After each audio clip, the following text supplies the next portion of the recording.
Handsome villain है, एक आप हैं। सबसे पहले तो मीडिया बंधु और सभी दर्शकों को मेरा नमस्कार प्रणाम। इसमें अब क्या किरदार होगा सचिन बाबू बताएंगे, क्योंकि इसके पहले इनकी फिल्म मैं करके आ रहा हूँ एकदम पॉजिटिव कैरेक्टर। तो एक कैरेक्टर तो ये डिसाइड करेंगे ना कि क्या होगा क्या नहीं। आप केवल सोचते हैं कि मैं विलेन ही करता हूँ, एकदम पॉजिटिव कैरेक्टर। लव ने बना दी जोड़ी जो अभी मैं इनकी फिल्म करके आया हूँ, एकदम पॉजिटिव कैरेक्टर। आप सोचेंगे नहीं, रोना धोना, एक हीरो गरीब घर का, उसको पालना पोसना, उसका गरीब आदमी का मैं अमीर आदमी हूँ पक्ष लेना, ऐसे करके उस हीरो को पालता पोसता हूँ एकदम। मेरा घर वाले नेगलेक्ट करते हैं लेकिन मैं उसको इमोशन से इस करके उसके प्रति मैं समर्पित हूँ। एक कैरेक्टर है मेरा।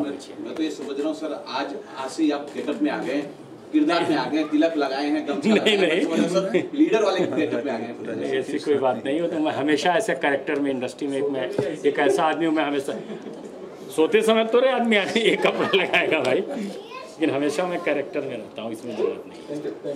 मेरा को एक शौक है कि इस ढंग से मैं रहूँ, यही है। बहुत मज़ेदार इंसान है और बहुत सपोर्ट करते हैं हमारी टीम को, यही है। तो पूरी टीम को हम बधाई देते हैं। बहुत जल्द सिनेमा जा रही है। सचिन बाबू ने बुलाया कि भैया आना है। परसों इनकी फिल्म की डबिंग कर रहे थे तो मैं बोला बहुत अच्छी बात है।